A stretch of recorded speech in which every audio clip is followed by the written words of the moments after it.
पुरुष विद्यार्थियों, साथियों एवं मीडिया कर्मियों,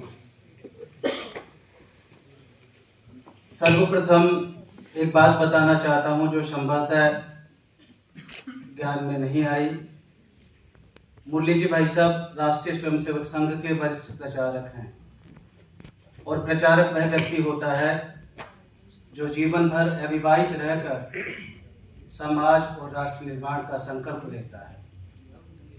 आपने अभी ओजस्वी, भावनात्मक, राष्ट्रबोध से उत्प्रेरित उद्बोधन को सुना तो आपको स्पष्ट हो गया होगा कि किस तरह से प्रचारक जब घर से निकलता है तो उसके ध्यान में सिर्फ एक ही बात रहती है, समाज के लिए क्या कर सकता हूँ, राष्ट्र के लिए क्या कर सकता हूँ। हमारे आग्रह को स्वीकार कर आप यहाँ आए, हम सब उपकृत हैं। मैं कृतज्ञता व्यक्त करता हूँ आपके प्रति और सभी प्रचारकों के प्रति, संघ के पदाधिकारियों के प्रति कि आज आप सबका उद्बोधन हमें प्राप्त हुआ।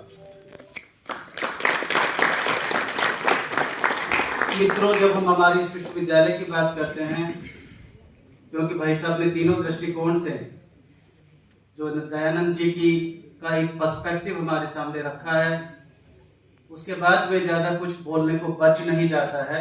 यद्यपि वो इतना विराट व्यक्तित्व हैं, अगर उन पर, जैसा कि कल मैं उपाध्याय, दीनदयाल जी उपाध्याय के बारे में कह रहा था, अगर महीनों तक भी संगोष्ठियों का संपादन किया जाए तो वह भी कम पड़ेगा।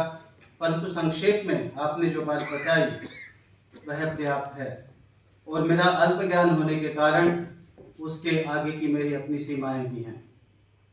लेकिन मित्रों, ये बात जरूर कहना चाहता हूं कि हमारा यह विश्वविद्यालय, जैसा भाई साहब कह रहे थे, राष्ट्रपिता में की जीवन दृष्टि का विश्वविद्यालय है।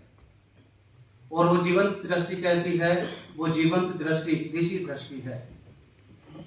इसलिए हमारे यहाँ दिन की शुरुआत गायत्री मंत्र से होती है।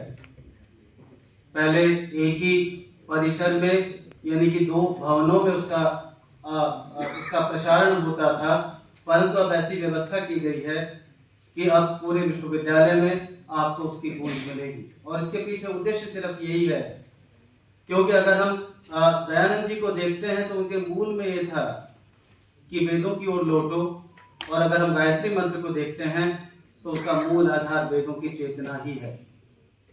और इस वेदों की चेतना को, जैसा कि रितु मैडम कह रही थी, छात्रों में मानसिक तनाव नहीं बढ़े, सकारात्मकता का संचार हो, उस दृष्टिकोण से हम प्रातःकाल इस मंत्र का पूरे विश्वविद्यालय